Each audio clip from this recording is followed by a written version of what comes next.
স্বাগত খেলাযোগে আপনাদের সাথে আছি আমি ফাহিম রহমান। চ্যাম্পিয়ন্স ট্রফির প্রস্তুতি ম্যাচে সোমবার পাকিস্তান শাহিনসের বিপক্ষে মাঠে নামবে বাংলাদেশ দল। মূল পর্বের ভারত ম্যাচের আগে মধুর এক সমস্যায় টিম বাংলাদেশ।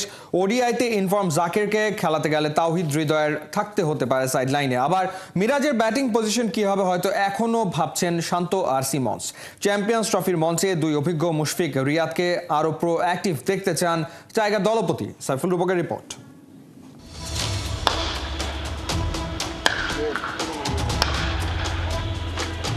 কি চলছে?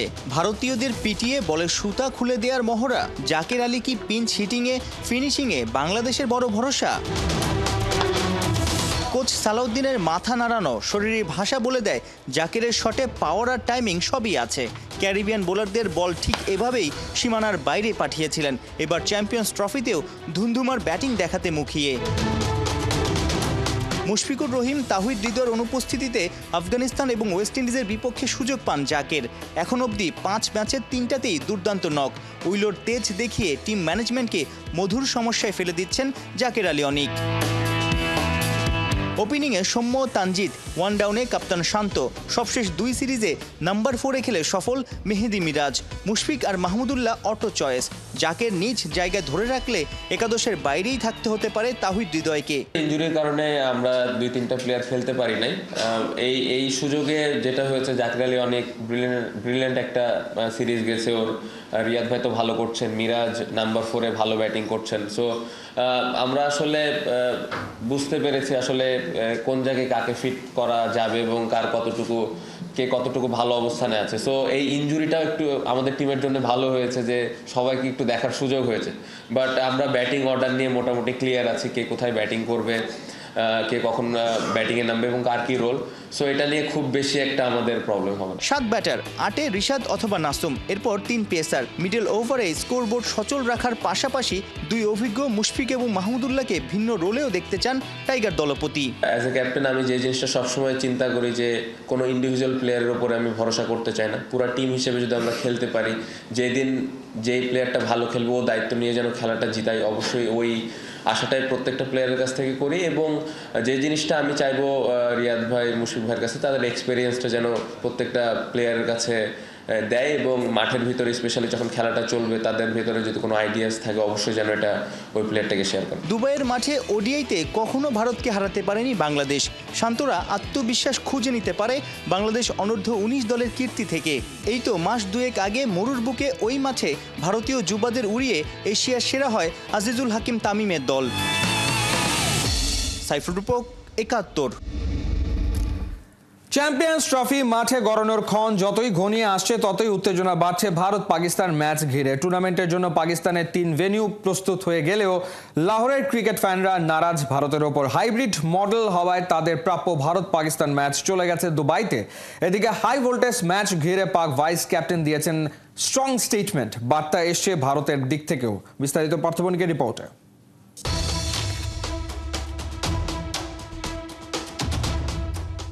দয়া করে কোহলিদের সাথে গলা মেলাবেন না। আমরা জানি আপনাদের মাঝে বেশ ভালো সম্পর্ক, কিন্তু ওরা আমাদের সাথেও অন্যায় করেছে। ওদের জন্য আমরা পাকিস্তানের ম্যাচ লাহোরে দেখতে পারছি না। দয়া করে চ্যাম্পিয়ন্স ট্রফি পর্যন্ত আপনাদের বন্ধুত্ব প্যাকেটে ভরে সরিয়ে রাখুন। জি, এভাবেই ভারতীয় দলের ওপর ক্ষোভ ঝাড়লেন এক পাকিস্তানি ফ্যান, যে আইসিসি ইভেন্ট আয়োজনের জন্য তাদের 29 বছরের অপেক্ষা। চ্যাম্পিয়ন্স ট্রফি সেই সুযোগ এনে দিলেও তার ফুল ক্রেডিট হাতছাড়া হয়েছে এক ভারতের জন্য। বিসিসিআইয়ের একগুয়েমিতে টুর্নামেন্ট করাচ্ছে হাইব্রিড মডেলে, যার ফলে পাকিস্তান ভারত ম্যাচ লাহোর থেকে সরে চলে গেছে দুবাই।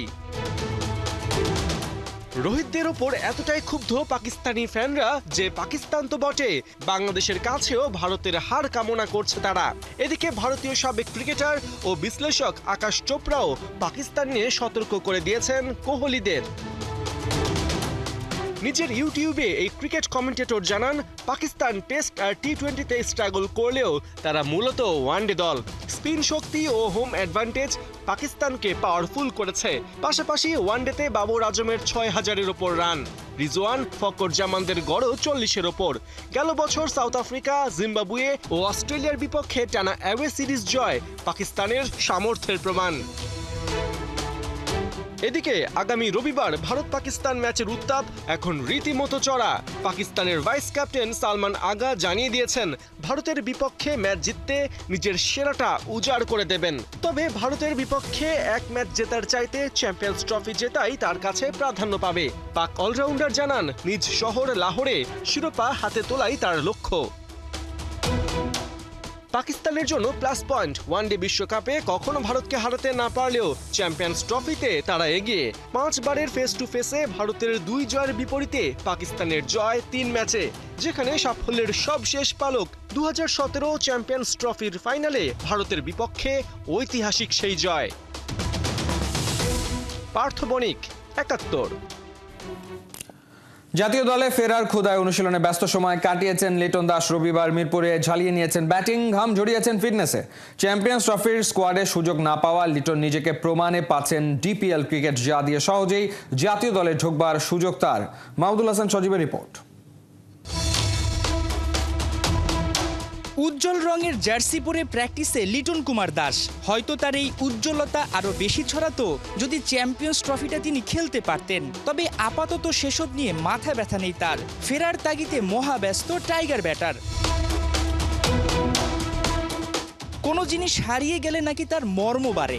লিটন দাস যেন সেটাই টের পাচ্ছেন হারে হারে, জাতীয় দল থেকে বাদ পড়ে। তাই তো টাইগাররা যখন দুবাইতে, লিটন তখন মিরপুরে। নিজের ভুলগুলো শুধরিয়ে ফিরতে চান ওয়ানডে দলে।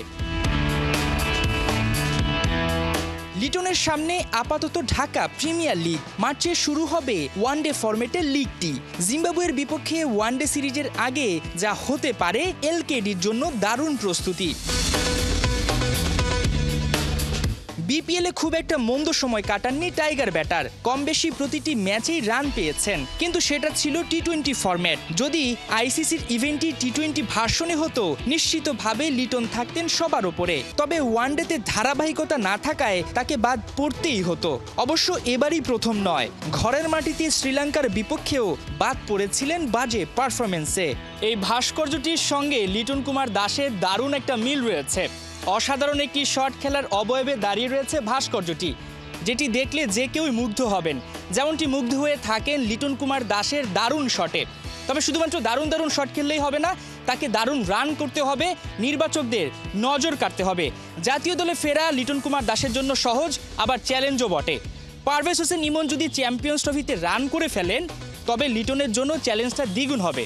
তবে সেই চ্যালেঞ্জ মোকাবেলা করতে প্রস্তুত লিটন, কারণ তার সামনে রয়েছে ঢাকা প্রিমিয়ার লিগ, যেটি খেলে রান করে তিনি জাতীয় দলে ফিরতে পারেন এবং জিম্বাবুয়ে সিরিজে তাকে দেখা যেতে পারে। তেমনটার জন্যই কিন্তু লিটন কুমার দাস ঘাম ঝরিয়েছেন মিরপুরে। দ্রুতই তার ক্লাসিক্যাল শট দেখার অপেক্ষায় রয়েছে ভক্তরা। মাহমুদুল হাসান সজীব, 71, শেরে বাংলা জাতীয় ক্রিকেট স্টেডিয়াম, ঢাকা। আবারও জুটি বাঁচেন দেশসেরা ওপেনার তামিম ইকবাল ও দেশের অন্যতম সেরা কোচ মিজানুর রহমান বাবুল। আসন্ন ঢাকা প্রিমিয়ার ডিভিশন ক্রিকেট লিগে মোহামেডানে দেখা যাবে গুরু শিষ্যকে। দুইজন মিলেই সাজাবেন সাদা কালোদের শিরোপা জয়ের পরিকল্পনা। রহমান পেয়ারের রিপোর্ট। তামিম ইকবাল আর মিজানুর রহমান বাবুল বর্তমানে দেশের ক্রিকেটের অন্যতম সেরা জুটি। দুইজন এক হলেই যেন নিশ্চিত হয়ে যায় ট্রফি। বিপিএল ক্রিকেট যার প্রমাণ।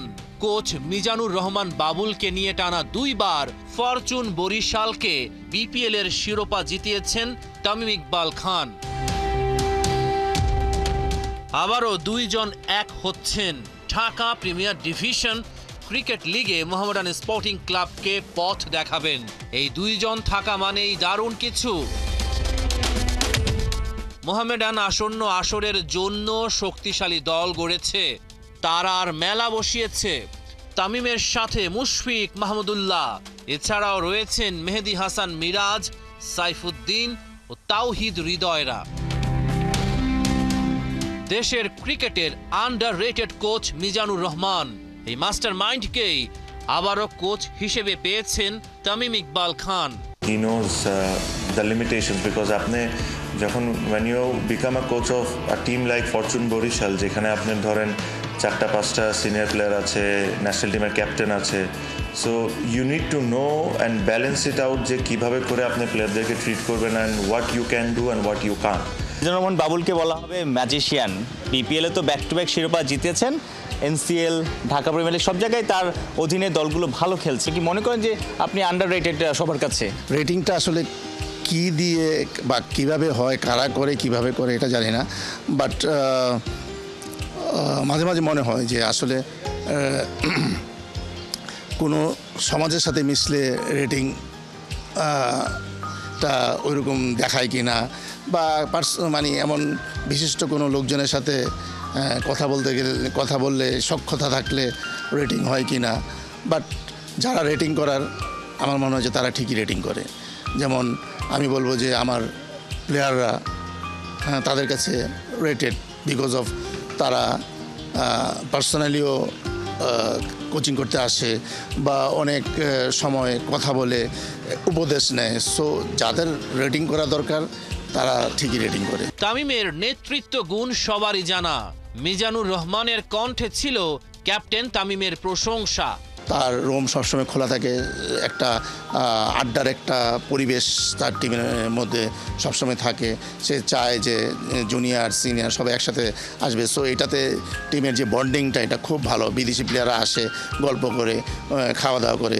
সো এইটা জানি না অন্যান্য টিমে হয় না, বাট আমাদের এই টিমে এইটা অনেক বড়। এই যে বন্ডিংয়ের ব্যাপারটা যে গড়ে ওঠে ওই তামিমের কারণেই গড়ে ওঠে। তামিমকে কাপ্তানির দায়িত্ব দিতে চেয়েছিল মোহামেডানের টিম ম্যানেজমেন্ট, তবে তারকা ওপেনার অধিনায়কত্ব না করে খেলাটাকে উপভোগ করবেন। আরও একটা কারণ থাকতে পারে, তামিমকে যে এবার গুলশান ক্রিকেট ক্লাবের সহ সভাপতির দায়িত্ব সামলাতে হবে। তামিমের ফ্যানদের কাছে আসন্ন ডিপিএল হবে পরম আরাধ্য। এই আসরের পর ডিপিএল এর পরবর্তী মৌসুমে তিনি আর খেলবেন কিনা সেটা নিয়েও আছে বড় প্রশ্ন। কারণ গুঞ্জন রয়েছে তামিম বিসিবি নির্বাচনে অংশ নেবেন। রহমান পেয়ার, ৭১। সাকিবের খারাপ দিন বোধহয় আর কাটবে না। এবারে বাদ পড়লেন Los Angeles Knight Riders squad থেকে। মেজর লিগ ক্রিকেটের নয়া সিজনে সাকিব নেই তার রাইডারদের ভাবনাতে। আগামী আসরের জন্য স্কোয়াড গোছাচ্ছে লস অ্যাঞ্জেলস নাইট রাইডার্স। সেই তালিকায় বাদ পড়েছেন সাকিব আল হাসান। ত্রুটিপূর্ণ বোলিং অ্যাকশনের কারণে অলরাউন্ডার সাকিব এখন শুধুই ব্যাটার। ২ দফায় বোলিং পরীক্ষা দিয়েও নিজেকে প্রমাণ করতে পারেনি আন্তর্জাতিক ক্রিকেটে ১৭ বছর পার করে দেয়া সাকিব। প্রথম আসরে দলটির হয়ে ৪ ম্যাচে ব্যাট হাতে ৬০ রান করলেও বল হাতে ছিলেন ব্যর্থ। নিতে পেরেছিলেন কেবল একটি উইকেট। বেশিরভাগ সময় তাকে বসে থাকতে হয়েছিল বেঞ্চে। দেশের নারী ফুটবলের স্বস্তির খবর, কোচ পিটার বাটলারের অধীনে অনুশীলনে যোগ দেবেন বিদ্রোহ করা ১৮ ফুটবলার। তবে এখনই নয়, আপাতত ওরা যাচ্ছে ছুটিতে। আরব আমিরাতের সাথে ফিফা ফ্রেন্ডলি ম্যাচ খেলবেন না সাবিনা সানজিদারা। বিদ্রোহ করা ফুটবলাররা ছুটি কাটিয়ে ট্রেনিংয়ে যোগ দিলেই আসবেন চুক্তির আওতায়। অনুবাপী রিপোর্ট।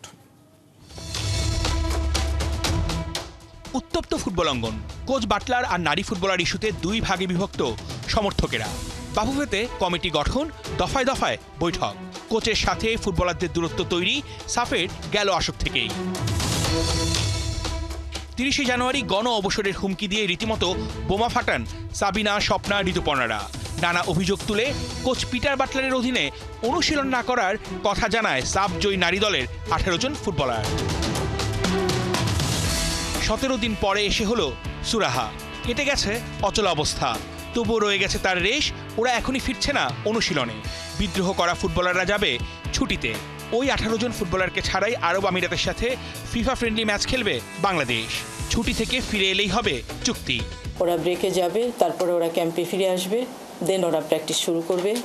তো ওরা যখন প্র্যাকটিস শুরু করবে তার আগে আমরা যেটা করব, উইমেন্স উইং প্রেসিডেন্ট বা আমাদের হায়ার অথরিটি, আমাদের ভাইস প্রেসিডেন্ট যারা আছেন তারা এবং মেয়েরা এবং কোচ সবার সাথে আমরা একসাথে বসে তাদেরকে যে মিসআন্ডারস্ট্যান্ডিংগুলো ছিল সেটা মিটিয়ে দেওয়া হবে।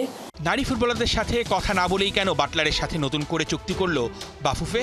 ঘটনা এত বড় হবার পেছনে দায় কার? মেয়েরা কেন শৃঙ্খলা ভঙ্গ করলো? যে মেয়েদের সাথে কোচের কি সমস্যা সেটা তাদেরকে জানিয়েছি এবং এই কোচ নিয়োগ দেওয়া যাতে না হয় সেটাও তাদেরকে বলেছি। ঠিক আছে, কিন্তু অ্যাকচুয়ালি কোচ নিয়োগ দেওয়া হয়েছে ইমার্জেন্সি কমিটির মাধ্যমে। ওরা বাচ্চা, ওরা সব কিছু বুঝে তাও না, অনেক সময় ইমোশনাল হয়ে অনেক কিছু করে, সেটাই করেছে। পিটার বাটলারের সাফ কথা, দলে জায়গা পেতে হলে করতে হবে পারফরম্যান্স। তবে অভিমান ভেঙে বিদ্রোহ করা 18 জন ফুটবলারের ট্রেনিংয়ে ফেরার সিদ্ধান্তকে স্বাগত জানান তিনি। মেয়েদের বিষয়ে চূড়ান্ত সিদ্ধান্ত বাফুফের। তবে এই ঘটনা একটা বাজে উদাহরণ তৈরি করেছে। আমিও একজন বাবা, আমারও সন্তান আছে। পেশাদারিত্বের দিক দিয়ে কোনো ছাড় নেই, পারফরমেন্স করলেই দলে জায়গা হবে। চলতি মাসের 24 তারিখ থেকে ছুটিতে যাচ্ছে নারী ফুটবলাররা। বাফুফের শর্ত মেনে ছুটি কাটিয়ে ক্যাম্পে ফিরে অনুশীলন শুরু করলেই এই 18 জন ফুটবলারের সাথে চুক্তি সম্পন্ন করবে ফেডারেশন। অর্ণব বাপি, 71।